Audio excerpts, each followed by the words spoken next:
Сергеем Александровичем, это генерал-полковник, и мы обсуждали как раз Стользаводскую башню, все наши проекты.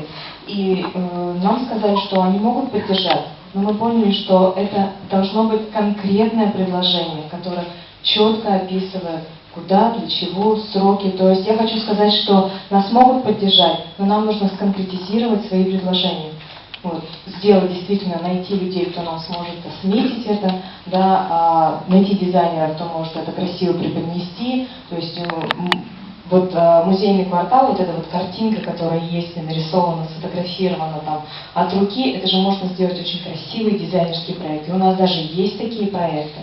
А если говорить по экскурсиям, в 56-й школе проходил конкурс по экскурсиям по городу Ижевска. Здесь есть кто-то из 56-й школы? Есть, да. Вот это прекрасно. Я хочу сказать, что они как раз выиграли на российском конкурсе с проектом по экскурсии по Ижевску. То есть можно сказать, что сейчас мы с вами находимся в очень важной точке, где мы соединяем разные проекты, которые двигались в одном направлении.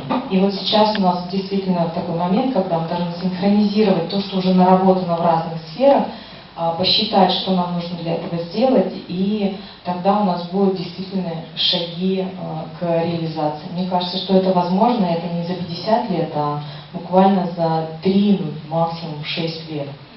Спасибо большое.